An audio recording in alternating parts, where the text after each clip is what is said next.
The morning sun cast long shadows across Windsor Castle as Catherine, Princess of Wales, stood at the window of their private quarters. Her fingers traced the cold glass while she watched the groundskeepers preparing the gardens below. Today felt different from any other day in their royal lives. The weight of an unspoken decision hung heavy in the air between her and William. William entered the room quietly, carrying 2 cups of tea. His usually confident demeanor seemed subdued as he placed 1 cup on the windowsill beside Catherine. They had been married for over a decade, weathered countless storms together, and faced public scrutiny that would break most couples. Yet this morning they both knew they were standing at a crossroads that would change everything. "The children are asking questions," Catherine said softly, not turning from the window. George, Charlotte, and Louis had sensed the tension in recent weeks. Children always do. They noticed the hushed conversations that stopped when they entered rooms, the way their parents held each other a little longer during goodnight hugs, and the unusual number of serious-looking visitors to their home. William set his cup down without taking a sip. "I know. I saw Charlotte watching us during breakfast yesterday. She has your intuition." He moved to stand beside his wife, their shoulders almost touching. The familiar comfort of their proximity couldn't quite ease the heaviness of what lay ahead. The decision they were contemplating wasn't made lightly. Months of private discussions, sleepless nights, and careful consideration had led them to this moment. The royal family had always been about duty, tradition, and service to the crown and country. But sometimes the cost of that service became too high for the human heart to bear. Catherine finally turned to face William, her eyes reflecting a mixture of determination and sadness. "Are we being selfish?" she asked, voicing the question that had plagued them both. The world saw them as the perfect royal couple, the future of the monarchy, the bridge between tradition and modernity.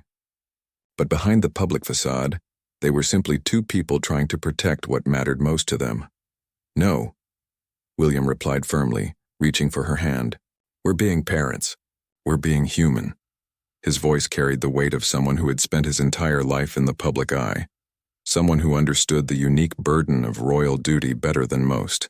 But he also understood the price of putting duty above family, having lost his mother to the relentless pressure of royal life.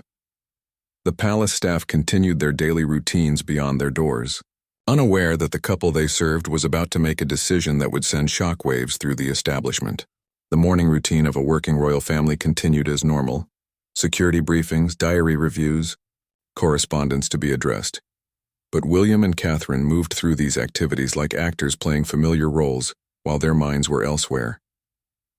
As the day progressed, small moments took on profound significance.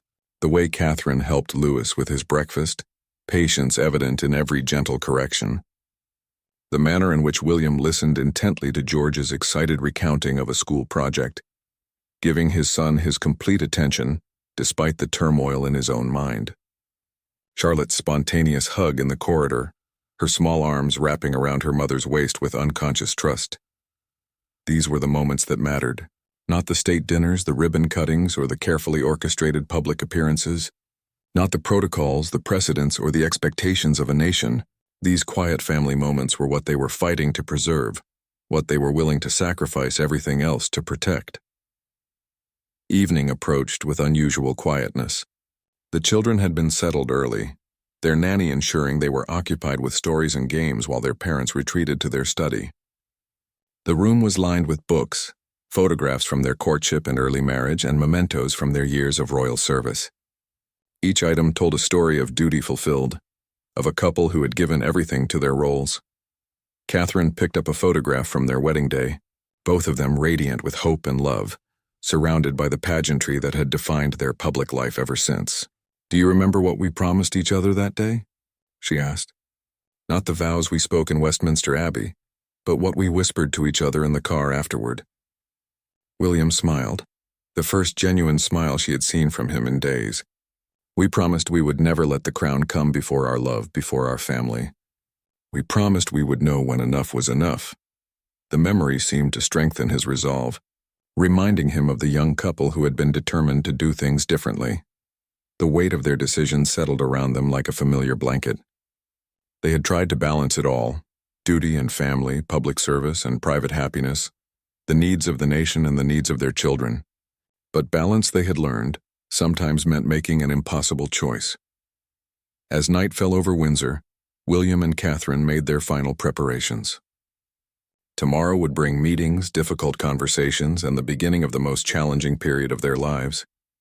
But tonight, they held each other close, knowing that whatever came next, they were choosing love over duty, family over obligation, and their children's future over their royal legacy. The morning meeting at Buckingham Palace felt different from any other William had attended. The ornate conference room, with its gilded walls and portraits of past monarchs, seemed to close in around him as he prepared to deliver news that would change everything. King Charles sat at the head of the massive mahogany table, his expression grave as he sensed the gravity of what his son was about to share. "Father, we need to talk about our future," William began, his voice steady despite the enormity of what he was about to reveal. The words had been rehearsed countless times in private, but speaking them aloud in this formal setting made them feel final and irreversible. Charles leaned forward, his eyes searching his son's face for clues about what was coming. Catherine sat beside William, her posture straight and dignified, but her hands clasped tightly in her lap betrayed her inner tension. She had insisted on being present for this conversation, knowing that their decision would affect the entire royal family. The silence that followed William's opening words stretched uncomfortably as Charles processed the implications. "What exactly are you saying, William?" Charles asked, though the slight tremor in his voice suggested he already understood. The king had ruled for such a short time, having waited decades for his moment, and now faced the possibility of losing his heir and the stability that William and Catherine represented to the modern monarchy. William took a deep breath, drawing strength from Catherine's presence beside him. "We're requesting permission to step back from our royal duties. Not temporarily, not partially. We want to leave royal life entirely." The words hung in the air like a thunderclap, reverberating through the centuries of tradition that surrounded them. The reaction was immediate and visceral. Charles rose from his chair abruptly, his face cycling through disbelief, anger, and profound sadness. "You cannot be serious. You are the future of this institution, William. The people depend on you. The Commonwealth looks to you and Catherine as the face of modern monarchy." But William had prepared for this moment, anticipated every argument. "The same institution that killed my mother, Father. The same system that we've watched slowly drain the life from everyone who serves it faithfully. We've given 13 years of our lives to this role. We've done our duty, now we're choosing our children." The mention of Diana hit Charles like a physical blow. The loss of his first wife remained a wound that had never fully healed, complicated by guilt, regret, and the knowledge that the system they all served had indeed played a role in her tragic end. Catherine reached for William's hand under the table, a gesture of support that didn't go unnoticed by the king. "What about your responsibilities?" Charles continued, his voice rising slightly. "What about the charities that depend on your patronage? The communities that look to you for support? The constitutional implications of the heir apparent simply walking away?" The questions came rapid fire, each one a weight that William and Catherine had already considered and accepted. Catherine finally spoke, her voice clear and unwavering. "Your Majesty, with respect, our first responsibility is to our children. We've watched George struggle with the knowledge of his future role. We've seen Charlotte become anxious about public appearances. Louis is still young enough to escape this burden if we act now."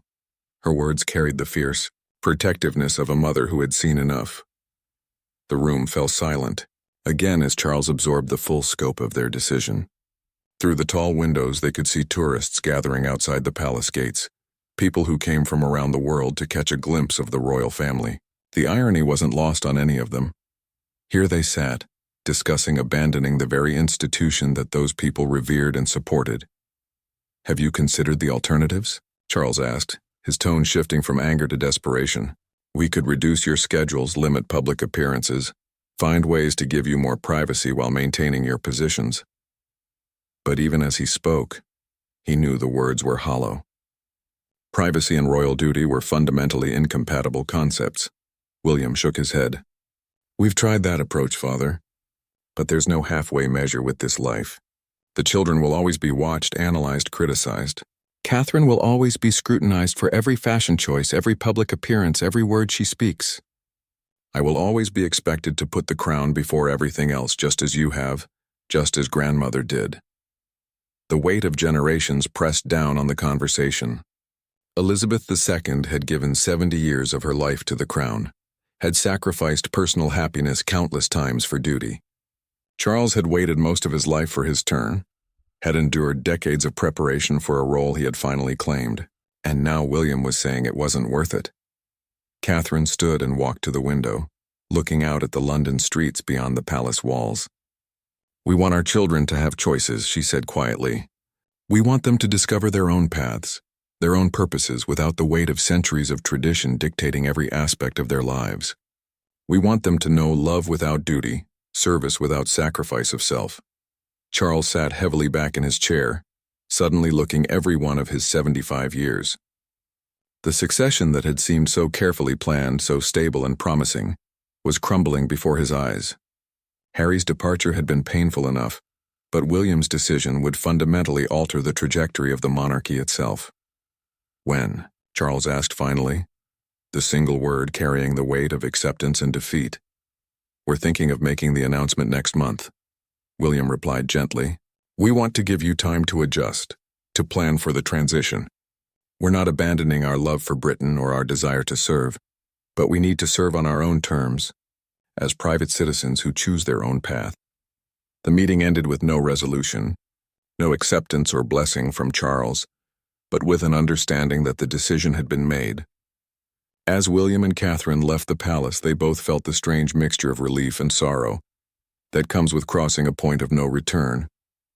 Behind them, in the ornate conference room, Charles sat alone with the portraits of his ancestors, wondering how to explain to a nation that their fairy tale prince and princess were choosing love over legacy. The children sensed the change before the official announcement was made.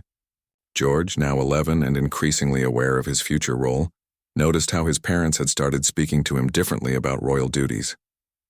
Instead of the usual preparation for eventual responsibilities, conversations had shifted to possibilities and choices. Charlotte, always perceptive, caught the subtle changes in household routines and the increased presence of certain advisors. Catherine found herself studying her children's faces during their evening ritual of reading together, memorizing the innocent joy they still carried. Louis, at 6, remained blissfully unaware of the magnitude of what was happening, but George and Charlotte had begun asking more pointed questions about their future, about whether they would always have to live in palaces and attend state functions. "Mummy, why do people always want to take pictures of us?" Charlotte asked one evening as Catherine tucked her into bed. The question was prompted by an incident earlier, that day when photographers had managed to capture images of the family during what was supposed to be a private walk on the estate grounds. Catherine sat on the edge of the bed, choosing her words carefully. "Sometimes people are very interested in our family because of Daddy's job," she explained. "But you know what? That might change soon." Charlotte's eyes widened with curiosity, and Catherine found herself fighting back tears at her daughter's trusting expression. William was having equally profound conversations with George. Walking through the gardens that had been part of George's world since birth, father and son talked about responsibility, duty, and the right to choose one's own path. George, wise beyond his years, had already begun to understand the weight of his birthright. "Will I still be a prince if we move away?" George asked, his small hand secure in his father's larger one. The question broke William's heart, revealing how much his eldest son had already internalized about his royal identity. "You'll always be our prince," William replied, kneeling down to meet his son's eyes. "But you might have the choice to just be George if that's what you want. Would you like that?" George nodded thoughtfully, and William realized that his son had been carrying burdens no child should bear. The logistics of their departure were more complex than anyone outside the royal system could imagine. Every aspect of their lives was intertwined with royal protocol, from their security arrangements to their children's education, from their charitable commitments to their financial independence. Catherine spent hours with advisors, understanding what life would look like without the royal safety net. "We'll need to consider private schools for the children," she told William during one of their late-night planning sessions. "Somewhere they can just be students, not royal pupils." The thought of Charlotte and Louis attending regular classes, making friends without the complication of their titles, both excited and terrified her. William grappled with the security implications of their decision, As second in line to the throne, he had lived with protection his entire life.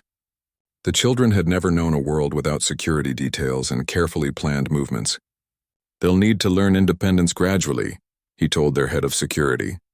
"We want them to experience normal childhood freedoms but safely." The palace staff began to sense the shift in atmosphere. Housekeepers noticed that Catherine had started packing certain personal items. Secretaries observed that future diary commitments were being handled differently, with longer-term engagements being quietly reassessed. The loyal staff who had served the family for years found themselves wondering about their own futures. Mrs. Patterson, the children's longtime nanny, was among the first to be formally told about the decision. Catherine sat with her in the nursery, where Louis had taken his first steps, where Charlotte had learned to read, where George had practiced his first public speeches. "We're hoping you'll consider coming with us," Catherine said, her voice thick with emotion. "The children will need familiar faces during the transition. We all will." Mrs. Patterson, who had watched the family navigate triumph and struggle, simply nodded. Her loyalty was to the children, not to the institution. William found himself walking through Windsor Castle at odd hours, memorizing details he had taken for granted his entire life.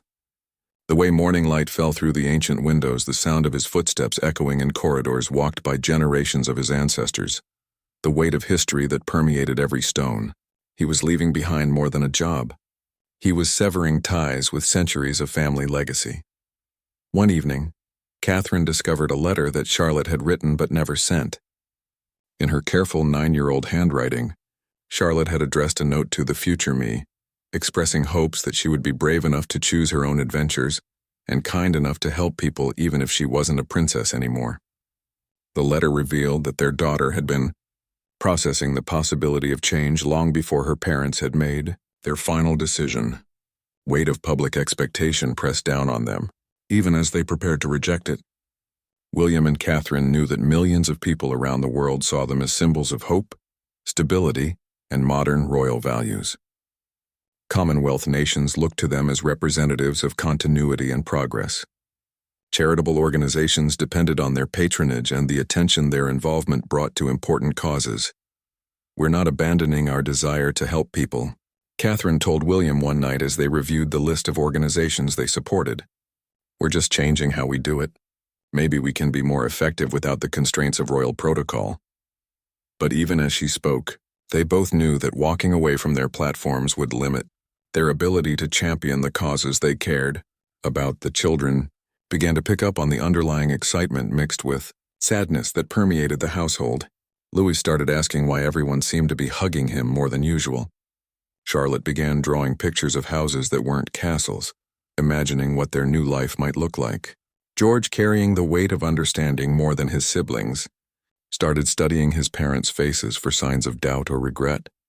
As the final preparations for their announcement continued, William and Catherine faced the reality that they were about to disappoint many people who believed in them, shock a nation that saw them as the future of the monarchy, and change the trajectory of their children's lives forever. But they also knew they were choosing authenticity over obligation, family over duty, and the courage to forge a new path over the safety of following an ancient one. The morning of the announcement arrived with unusual stillness across Britain. News outlets had been tipped off that something significant was coming, but few could have predicted the magnitude of the revelation that was about to unfold. In television studios across the nation, anchors prepared for what they thought would be routine royal news, perhaps an announcement about new charitable initiatives or upcoming tours. William and Catherine sat in their private study at Windsor, reviewing the final draft of their statement one last time. The document had been carefully crafted over weeks, each word weighed for its impact on public sentiment, constitutional implications, and the future of the monarchy. Their children were at school, maintaining normalcy for as long as possible before their world would change forever. His Royal Highness, the Prince of Wales, and Her Royal Highness, the Princess of Wales, announced their decision to step back from their roles as senior members of the royal family. William read aloud from the statement. The formal language felt strange in his mouth, too clinical for such a deeply personal decision.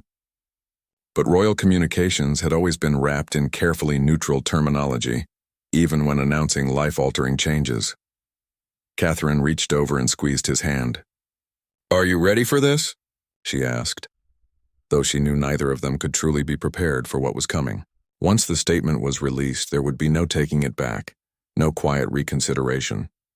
They were about to become the royal couple who chose to walk away from everything the world expected them to embrace. At exactly 11 a.m., the statement was released simultaneously to all major news organizations. Within minutes, every major network had interrupted regular programming with breaking news alerts. The BBC's royal correspondent, who had covered the family for decades, struggled to maintain her professional composure as she delivered the shocking news to viewers around the world. The statement continued. After careful consideration and many months of reflection, we have decided that we can no longer fulfill our royal duties while prioritizing the well-being and privacy of our family. We are deeply grateful for the support the British people have shown us throughout our years of service, but we believe the time has come to step away and allow our children to choose their own paths. In Buckingham Palace, phones began ringing incessantly as staff tried to manage the immediate fallout. King Charles, who had hoped his son might change his mind, sat in his study staring at the same statement that was now dominating headlines around the world. The careful transition planning he had envisioned for the monarchy had been turned upside down in a matter of minutes. The British public's reaction was immediate and mixed. Social media exploded with hashtags ranging from "Sarn support William" to "Tsar royal betrayal" as people struggled to process the news. Many expressed understanding and sympathy for a couple choosing family over duty, while others felt abandoned by the royals they had supported and celebrated for years. Television cameras positioned outside Windsor Castle captured crowds gathering spontaneously, some holding signs of support, others expressing disappointment and confusion. News reporters interviewed passers-by who seemed genuinely shocked, many struggling to articulate their feelings about losing the royal couple they had seen as the modernizing force within the monarchy. "I just can't believe it," said one woman, who had traveled from Yorkshire specifically to show her support. "They seemed so happy, so perfect for the role. But I suppose if it's what's best for their children..." Her voice trailed off, reflecting the conflicted emotions many Britons were experiencing. In the House of Commons, MPs were briefed on the constitutional implications of William's decision. Legal experts were hastily consulted about succession protocols and the impact on Commonwealth realms. Prime Minister's questions that afternoon became an impromptu discussion of the monarchy's future, with politicians from all parties expressing surprise and concern. International reaction was equally dramatic. American news networks provided wall-to-wall coverage, with royal experts analyzing every aspect of the decision. European monarchies watched nervously, wondering if William and Catherine's choice might inspire similar moves in their own royal families. Commonwealth nations began quiet discussions about what this meant for their continued relationship with the British Crown. Catherine's parents, Michael and Carol Middleton, found themselves besieged by reporters at their Berkshire home. Having lived in the public eye by extension since their daughter's marriage, they were prepared for media attention, but not for this level of scrutiny. Their statement, released through a family spokesperson, simply expressed pride in their daughter and son-in-law's courage to put family first. The children, collected early from school by their protection officers, were brought home to Windsor, where William and Catherine waited to explain what was happening. The sight of media vans lining the estate's perimeter drove home the reality of what they were leaving behind and escaping from.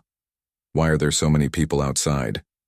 Louis asked innocently, pressing his face to the window to see the growing crowd of reporters and photographers.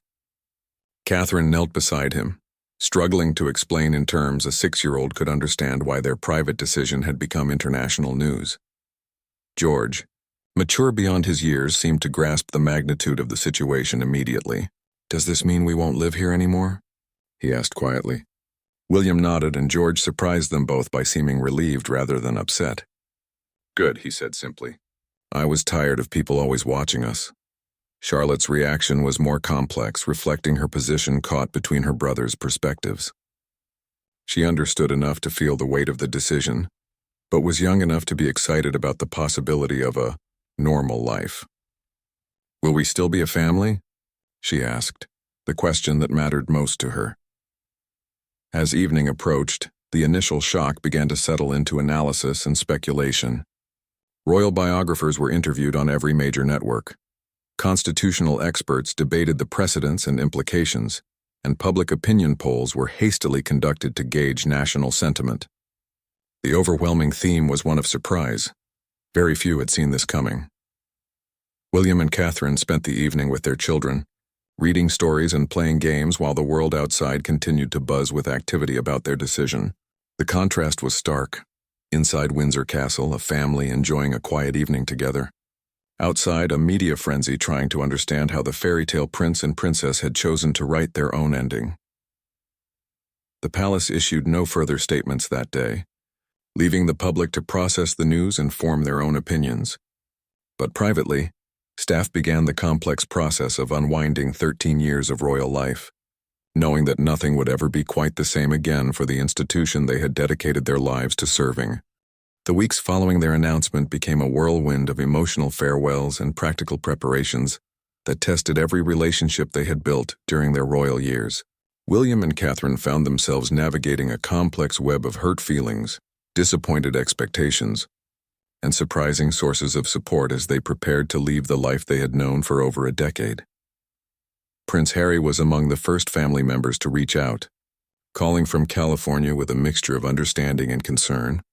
"I know what it's like to feel trapped in the system," he told William during their first conversation since the announcement. "But I also know how hard it is to rebuild your life outside it. Are you prepared for what comes next?" The conversation between the brothers, once close but strained by Harry's own departure from royal life, carried new weight. William found himself asking for advice he never thought he would need, while Harry offered insights born from his own difficult transition. "The hardest part isn't leaving," Harry warned. "It's learning who you are when you're not defined by the institution." Catherine's relationship with her sister-in-law Meghan also took on new dimensions. Despite the public tensions that had marked Meghan's time as a working royal, she reached out with genuine empathy and practical advice about protecting children from media scrutiny. "The children adjust faster than you think," Meghan assured Catherine during a private video call. "But you and William need to be prepared for the identity crisis that comes with stepping away." King Charles struggled to maintain his public composure while privately grappling with the loss of his heir and daughter-in-law. Their working relationship had evolved into genuine affection and mutual respect over the years, making William's decision feel like both a professional disaster and a personal abandonment. During their final official meeting, Charles couldn't hide his disappointment. "I keep thinking there must be another way," Charles said, his voice betraying the emotional toll of recent weeks. "Some compromise that would allow you to stay while protecting the children." But William had already considered every alternative, every possible middle ground. There simply wasn't one that would give his family the freedom they needed. The goodbye meetings with charitable organizations proved particularly difficult for Catherine. As patron of numerous causes close to her heart, she had to explain her decision to dedicated staff and volunteers who had built programs around her involvement. The Early Years Foundation, her signature initiative, would need to find new leadership and direction. "You've given us so much," said Sarah Mitchell, director of a children's mental health charity Catherine had championed for years. "We understand your decision, but we're going to miss your advocacy." The meeting ended with tears on both sides, highlighting the genuine relationships Catherine was leaving behind. William faced similar challenges with his military connections and conservation work. His role as patron of various environmental organizations had given him a platform to address climate change on a global scale. Stepping away meant relinquishing influence he had worked years to build, and causes that genuinely mattered to him. The children began the complex process of saying goodbye to the only life they had known. Charlotte wrote thank you notes to the Windsor Castle staff, her careful handwriting expressing gratitude to the gardeners who had taught her about flowers, and the kitchen staff who had made special treats for her birthday parties. George spent time with the estate security team, fascinated by their work but finally able to see them as people rather than shadowy protectors. Louis, still young enough to see the move as an adventure, charmed everyone with his innocent questions about their new life. "Will we have a garden in our new house?" he asked Catherine one morning. "And can we get a dog? A real dog that lives with us and not in the royal kennels?" The simple requests highlighted how different their new life would be. The household staff faced uncertain futures as William and Catherine prepared to leave. Some had served the royal family for decades, finding purpose and identity in their roles. Mrs. Patterson agreed to stay with the family during their transition, but many others faced the reality of finding new positions or retirement. "You've been like family to us," Catherine told the assembled staff during an informal farewell gathering in the castle's servants' hall. "We know this decision affects all of you, and we're committed to helping everyone find their next path." The promise was genuine, but it couldn't ease the sadness of endings that no one had anticipated.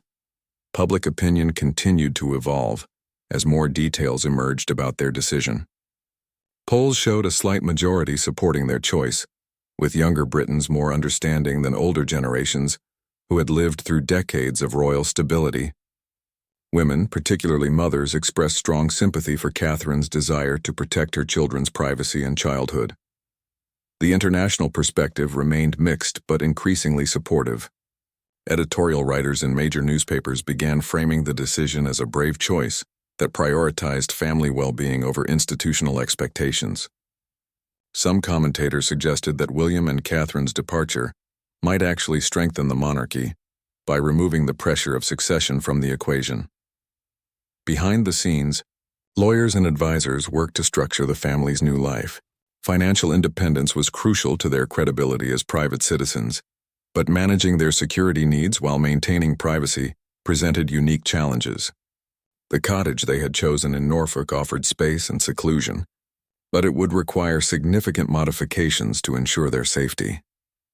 Catherine spent hours researching schools for the children, looking for institutions that could provide excellent education while allowing them to develop as individuals rather than future royals. The conversations with headmasters and admissions officers felt surreal. Here she was, the Princess of Wales, advocating for her children to be treated as ordinary students. William grappled with his own career aspirations, wondering what role he could play in conservation and public service without his royal platform. The helicopter piloting skills from his military service might offer one path, but he was also considering academia or working with environmental organizations as a private citizen, rather than a patron. The final weeks at Windsor took on a bittersweet quality as the family prepared to leave, the home where they had built their most precious memories. Every room held stories. Charlotte's first steps in the drawing room, George's proud presentation of school projects in the study, Louis's delighted laughter echoing through the corridors during games of hide-and-seek. As their departure date approached, William and Catherine felt the complex emotions of people leaving everything familiar for an uncertain but hopeful future. They were trading security for freedom, status for authenticity, and institutional power for the simple right to make their own choices. The decision still felt right, but the reality of what they were leaving behind became more poignant with each passing day. The final day at Windsor Castle arrived with unexpected autumn sunshine, as if nature itself was offering a blessing for their new beginning. William woke early, walking through the ancient corridors one last time while his family still slept. Every portrait of his ancestors seemed to watch him with expressions that he interpreted differently now, some with understanding, others with disapproval, but all with the weight of centuries of duty and sacrifice. Catherine found him in the library, standing before a window that looked out over the Long Walk, where they had taken countless family walks and hosted visiting dignitaries. The sight of him there, surrounded by leather-bound books that chronicled the history of the monarchy he was leaving, struck her with the magnitude of what they were doing. "Second thoughts?" she asked gently, though she knew the answer. They had moved beyond the possibility of changing their minds, but she understood the melancholy that comes with ending one chapter of life before beginning another. "No," William replied, turning to face her with eyes that held both sadness and determination. "But I am thinking about all the people who came before us who never had this choice. My grandmother gave 70 years to the crown. My father waited most of his life for his chance to serve. And here I am, walking away from what they would have seen as the greatest privilege imaginable." The children woke to find their parents already dressed and ready for the day ahead. There was something ceremonial about this final morning, even though they had tried to keep everything as normal as possible. Louis bounced with excitement about seeing their new house, while Charlotte and George carried themselves with a gravity that seemed too mature for their ages. Mrs. Patterson had packed the last of their personal belongings, carefully wrapping items that held sentimental value rather than monetary worth. The children's artwork from over the years, family photographs that captured private moments rather than official portraits, books that had been read aloud during countless bedtime stories, these were the treasures they were taking with them. The removal vans had come and gone over the previous days, taking furniture and belongings to their new home in Norfolk. But this final departure was just the 6 of them: William, Catherine, the 3 children, and Mrs. Patterson, leaving with dignity and grace rather than the fanfare that had marked so many of their public appearances. King Charles arrived unexpectedly, just as they were preparing to leave. His visit hadn't been scheduled, and William suspected his father had been wrestling with whether to see them off or maintain the distance that royal displeasure traditionally required. The sight of Charles standing in the castle's entrance hall, looking every inch the monarch but also very much a father and grandfather, brought unexpected emotion to an already charged morning. "I wanted to say goodbye properly," Charles said simply, his voice carrying none of the anger that had marked their earlier conversations. "And I wanted the children to know that they will always be loved and welcomed here, whatever path their parents have chosen." The words were a gift of grace that no one had expected. George stepped forward first, offering his grandfather a formal handshake that quickly transformed into a tight hug. Charlotte and Louis followed, their natural affection overcoming the formal protocol they had been taught. Catherine watched with tears in her eyes as Charles knelt to embrace each of his grandchildren, whispering private words of love and encouragement. The goodbye between father and son was more complex, carrying years of complicated relationship dynamics and recent disappointments. But when William extended his hand to Charles, the king pulled him into an embrace that spoke of forgiveness and enduring love, despite fundamental disagreement. "Take care of them," Charles whispered, "and take care of yourself. You'll always be my son, whatever titles you choose to keep or abandon." William nodded, unable to speak past the emotion in his throat. This was the father he remembered from childhood, before duty and crown had complicated their relationship. The drive through Windsor's gates for the final time was surreal. The same security team that had protected them for years now escorted them away from royal life, rather than to another engagement. Media vans followed at a respectful distance, capturing images of their departure while respecting the guidelines that had been established for this transition period. Catherine held William's hand as their car pulled away, both of them looking back at the castle that had been their home, their workplace, and their prison. The children pressed their faces to the windows, waving at staff members who had gathered to see them off. The sight of familiar faces showing genuine emotion rather than professional courtesy highlighted the personal relationships they were leaving behind. The journey to Norfolk took several hours, giving the family time to process what they had just left and prepare for what lay ahead. The children asked questions about their new life, some practical and others that revealed their deeper concerns about identity and belonging. "Will people still call you and Daddy your Royal Highness?" Charlotte asked from her position between her brothers in the back seat. Catherine and William exchanged glances, having discussed this transition extensively, but never quite knowing how to explain it to their children. "For a while, some people might," Catherine explained carefully. "But eventually we'll just be Mummy and Daddy, Mr. and Mrs. Wales to most people. We're still the same people, just without the formal titles and responsibilities." George, who had carried the heaviest burden of knowing his eventual role, seemed the most relieved by their departure. "Does this mean I can just be George now?" he asked with the hope that broke his parents' hearts. "Just George, not Prince George, who will be king someday?" "Yes, sweetheart," William replied, his voice thick with emotion. "You can be whoever you want to be. That's why we're doing this, so all of you can choose your own adventures and find your own purposes in life." Their new home, a Georgian manor house set on several acres of private land, came into view as the afternoon sun cast long shadows across the Norfolk countryside. The property offered the space and privacy they craved, while still feeling like a proper family home rather than an institution. Security had been established discreetly, ensuring their safety without the obvious presence that had marked their royal residences. Louis was the first out of the car, running toward the house with the enthusiasm of a child discovering a new playground. Charlotte and George followed more slowly, taking in the gardens and grounds that would become their new world.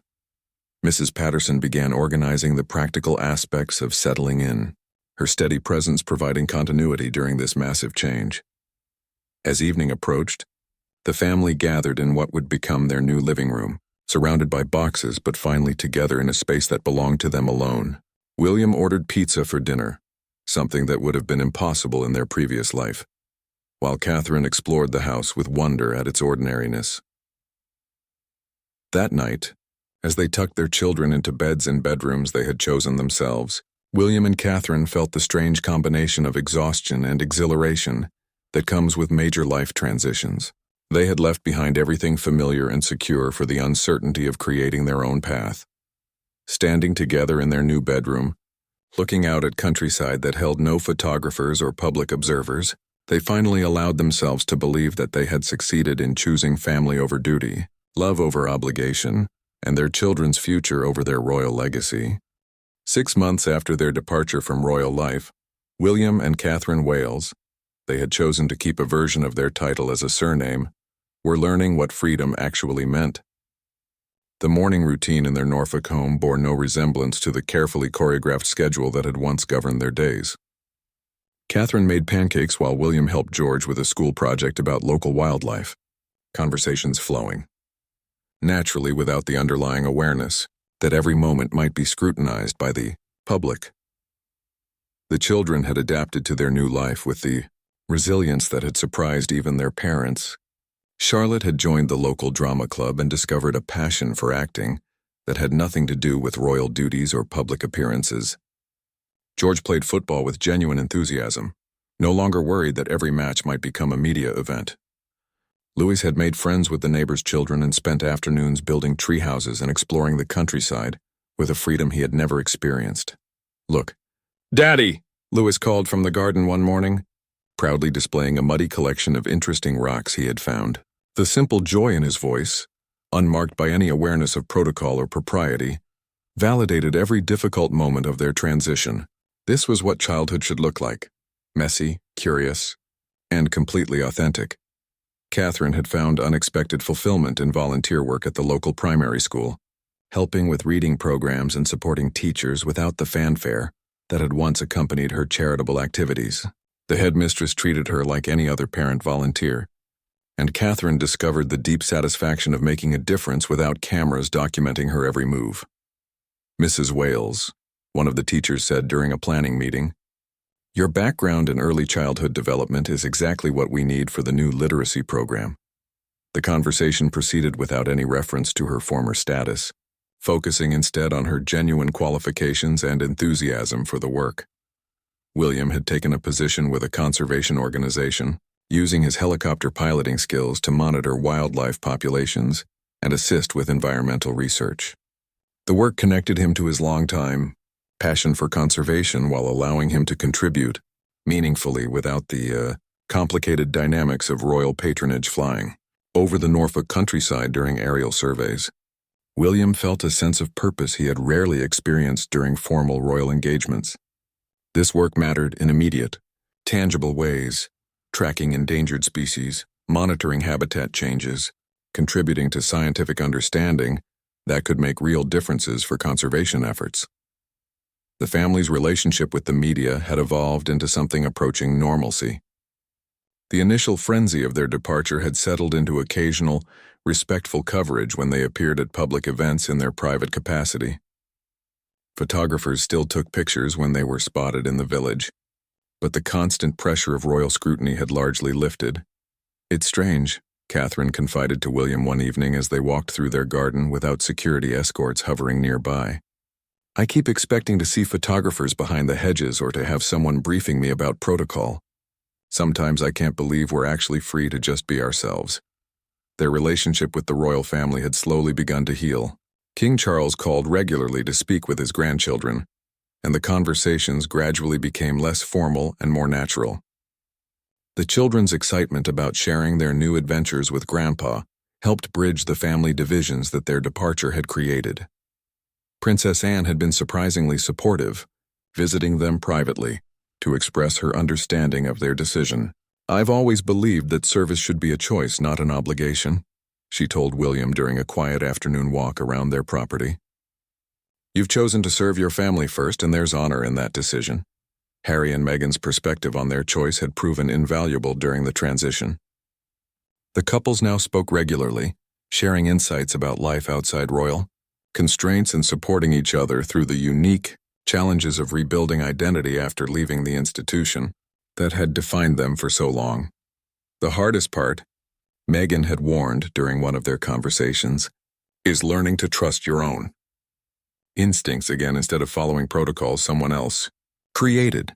Catherine had found this advice particularly relevant as she navigated simple decisions like what to wear to school, events, or how to respond to invitations without considering royal precedent. The children's education had become a family priority in ways that hadn't been possible during their royal years. George excelled in science, nurturing an interest in marine biology that might lead him anywhere from university research to ocean conservation. Charlotte's artistic talents flourished without the pressure of royal decorum, and Louis developed a fascination with engineering that led to elaborate construction projects in their back garden. "What do you want to be when you grow up?" a teacher asked Louis during a career day presentation. His answer, an inventor who builds bridges, would have been impossible in his previous life, where his future had been predetermined by birth order and constitutional requirements. Catherine had begun writing, documenting their experience for a book that might help other families facing difficult transitions.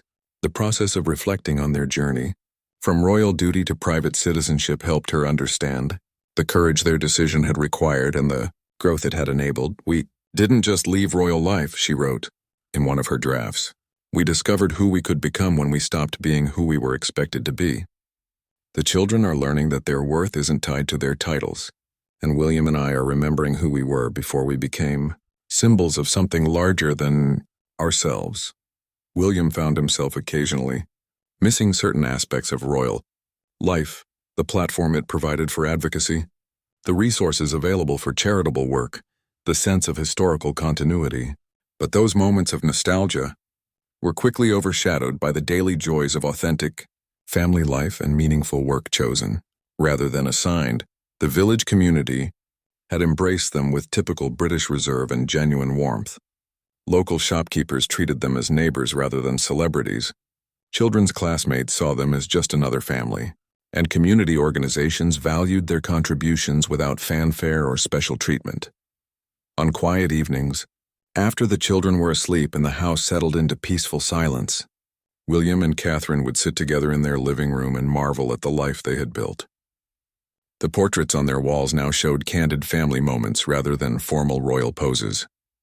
The books on their shelves reflected their personal interests rather than diplomatic gifts.